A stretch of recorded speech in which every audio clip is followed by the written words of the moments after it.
cigognes avaient presque disparu. Il n'y avait plus qu'une trentaine de couples en Alsace. Un ambitieux programme de réintroduction des cigognes est alors lancé.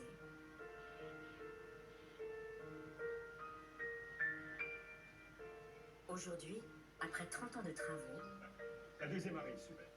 Voilà. 1200 couples reproducteurs nichent en Alsace.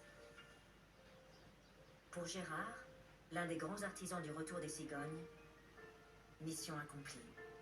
L'Alsace a retrouvé son emblème. En plus, il fait fraîche.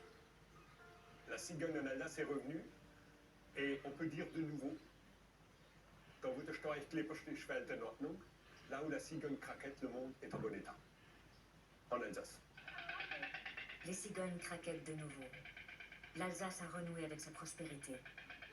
Mais aujourd'hui, où en sont les Alsaciens?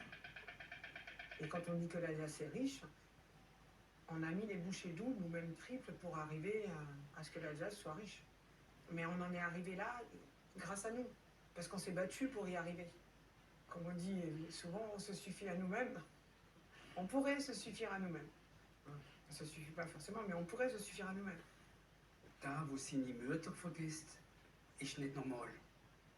Und da, wo sie nie Muttersprache vergisst, celui qui oublie sa mère n'est pas normal. Et qu'en est-il de celui qui oublie sa langue maternelle? Après la guerre, la langue allemande, qui rappelait la période nazie, était interdite d'enseignement à l'école. Et longtemps, les élèves ont été punis quand ils parlaient alsacien en classe. Aujourd'hui, l'usage du dialecte s'éteint. La langue n'a pas été transmise. Un jour, ma fille, je lui ai demandé de répéter. Elle avait 4 ans, elle est à l'école. J'ai dit, tu me le répètes en alsacien? Elle m'a dit, papa, ma bouche ne peut pas. Et puis bon, j'ai pleuré un bon coup et j'ai compris que la partie était perdue, quoi. Quand on défend le dialecte, c'est pas le dialecte qu'on défend, c'est l'identité. Le dialecte est un des éléments de cette identité. Et si tu leur enlèves un des éléments, bah, tout le reste s'effondre. L'Alsace s'est profondément transformée depuis la guerre. Les vents de l'immigration et de la mondialisation, la fusion dans la région Grand Est, bouscule l'identité alsacienne. Mais l'Alsace demeure ce qu'elle a toujours été, attachée à ses racines et tournée vers l'avenir. La jeune génération a bien compris qu'on était dans un monde qui évoluait et que finalement l'héritage qu'on doit tirer de l'histoire qui est derrière nous, c'est pas qu'il faut se fermer, mais au contraire qu'il faut s'ouvrir aux autres.